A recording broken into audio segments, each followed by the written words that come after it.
எழுப்புதலில் பரிசுத்த ஆவியானவரின் பங்கு என்ற தலைப்பில் 33ஆம் நாளின் தியானம். ஆபகூக் 3ஆம் அதிகாரம் 2ஆம் வசனத்தில், கர்த்தாவே உம்முடைய கிரியையை உயிர்ப்பியும் என்று எழுதப்பட்டிருக்கிறது. கிறிஸ்தவர்கள் எழுப்புதலுக்காக ஜெபிக்கும் ஜெப ஆவியை கொண்டிருக்கும் போது ஒரு எழுப்புதலை நாம் கட்டாயம் எதிர்பார்க்கலாம். அதாவது அவர்கள் தங்கள் இதயங்களை அதில் பதிய வைத்தபடி ஜெபிக்கும் போது மட்டுமே இது சாத்தியம். சில நேரங்களில் கிறிஸ்தவர்கள் ஜெபத்தில் ஈர்க்கப்பட்டிருந்தாலும் கூட ஒரு எழுப்புதலுக்கான திட்டவட்டமான ஜெபத்தை செய்வதில்லை. அவர்களின் மனம் வேறொன்றில் உள்ளது. அதாவது பின்மாற்றம் அடைந்தவர்களின் ரட்சிப்புக்காக ஜெபிப்பார்கள். அவர்கள் தங்களுக்குள் ஒரு எழுப்புதலுக்காக ஜெபிப்பதில்லை. ஆனால் ஒரு உயிர்மீட்சி இல்லாததை அவர்கள் உணரும் போது அவர்கள் அதற்காக ஜெபிக்க தொடங்குவார்கள். தங்கள் மக்கள் தங்கள் சொந்த குடும்பங்கள் மற்றும் சுற்றுப்புறங்களுக்காகவே வருந்துகிறார்கள். எனவே அவர்களுக்காக ஆர்வத்துடன் ஜெபிப்பார்கள். ஜெப ஆவி என்றால் என்ன?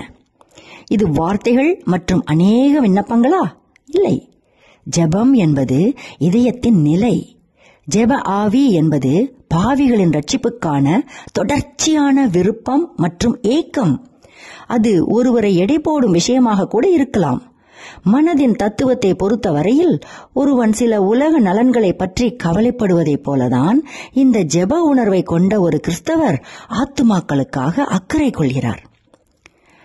அவை எப்போதும் அவர் மனதில் இருக்கும். அவர் பகலில் அவர்களை பற்றி நினைக்கிறார், இரவில் அவர்களை பற்றி கனவு காண்கிறார். இதுவே 1 தெசலோனிக்கேயர் 5ஆம் அதிகாரம் 17 சொல்லப்பட்டபடி இடைவிடாமல் ஜெபித்தல் என்பது. அந்த நபருடைய ஜெபங்கள் அவர் இதயத்திலிருந்து தண்ணீர் பாய்வது போல் தெரிகிறது. ஓ ஆண்டவரே, உங்கள் கிரியையை உயிர்ப்பிக்கவும் என்று ஆபகூக் 3ஆம் அதிகாரம் 8ஆம் வசனத்தில் இந்த உணர்வு ஆழமாக காண்பிக்கப்படுகிறது. இது எந்த வகையிலும் மதவெறி அல்ல. என் சிறு பிள்ளைகளே, கிறிஸ்து உங்களிடத்தில் உருவாகும் அளவும் உங்களுக்காக மறுபடியும் கற்ப வேதனை படுகிறேன் என்று கலாத்தியர் 4:19 பவுல் சொல்லும்போது அப்படித்தான் உணர்ந்திருப்பார். ஆத்மாக்களுக்கான இந்த உழைப்பு என்னவென்றால், ஒரு ஆசீர்வாதத்திற்காக தேவனை பிடித்துக் கொள்ளும் போது மக்கள் ஆழ்ந்த வேதனையை உணர்கிறார்கள். அதை பெறும் வரை அவரை விட்டமாட்டார்கள். ஜெபத்தின் ஆவியை பெறுவதற்கு இந்த வகையான துன்பத்தை ஏற்பது அவசியம் என்று நான் சொல்லவில்லை. ஆனால் பாவிகளின் ரட்சிப்புக்கான ஆழமான, தொடர்ச்சியான, தீவிரமான ஆசையே எழுப்புதலுக்கான இந்த ஜெப ஆவியை உருவாக்குகிறது.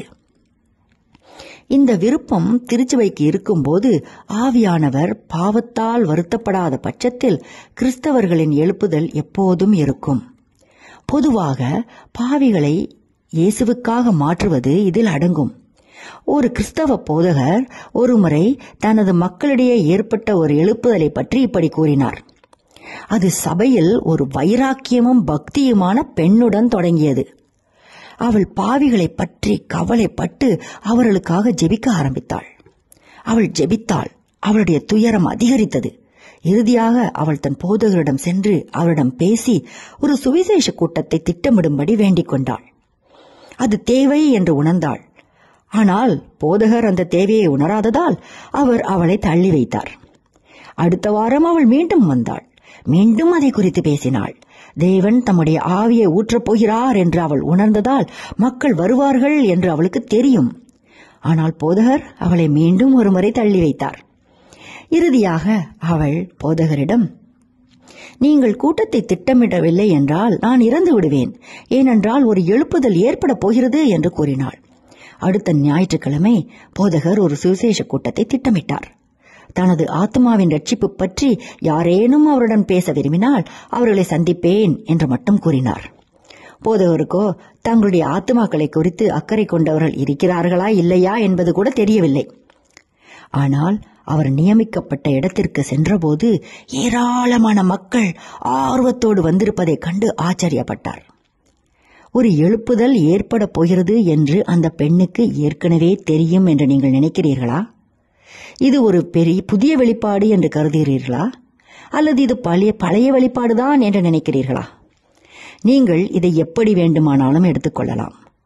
தேவனுடைய ஆவியானவரே அந்த ஜெபிக்கும் பெண்ணுக்கு ஒரு எழுப்புதல் ஏற்பட போகிறது என்று காட்டினார். கர்த்தருடைய ரகசியம் அவளிடம் இருந்தது. அவள் அதை அறிந்தாள். தேவள் தன் இதயத்தில் இருப்பதை அவள் அறிந்தாள். அவளால் அதை அடக்கி வைக்க முடியாத அளவுக்கு நிரப்புவதையும் அவள் அறிந்தாள். கிறிஸ்தவர்கள் எப்பொழுது தங்கள் பாவங்களை ஒருவருக்கொருவர் அறிக்கையிட தொடங்குகிறார்களோ அப்பொழுதே எழுப்புதல் தொடங்குகிறது. அது நெருங்கிவிட்டது. வழக்கமாக நாம் ஒரு பொதுவான அரை மனதுடன் அறிக்கை செய்கிறோம். நாம் அதை ஒரு சொற்பொழிவைப் போல கூட செய்கிறோம். ஆனால் அதில் ஒரு பயனும் இல்லை.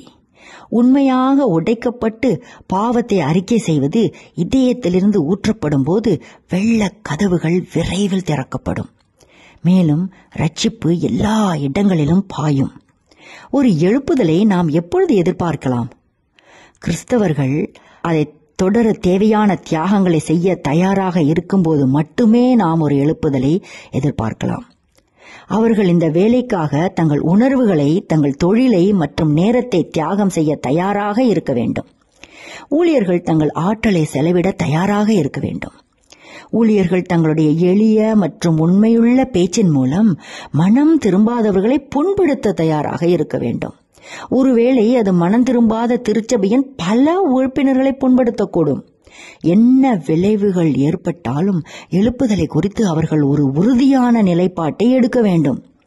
திருச்சபையின் மனம் வருந்தாத மற்றும் குளிர்ந்த நிலையில் உள்ள விசுவாசிகளின் ஐக்கியத்தை இழக்க நேரிடும் என்றாலும் அவர்கள் தங்கள் வேலையை தொடர தயாராக இருக்க வேண்டும். அவர்களை அந்த இடத்தை விட்டு துரத்துவது தேவனுடைய விருப்பம் என்றால் அதையும் செய்ய அவர் தயாராக இருக்க வேண்டும். நடக்கிற நிகழ்வை தேவனின் கைகளில் கொடுத்துவிட்டு நேராக முன்னோக்கி செல்ல ஊழியர்கள் உறுதியாக இருக்க வேண்டும். அப்பொழுதுதான் எழுப்புதல் உண்டாகும். ஆமேன்.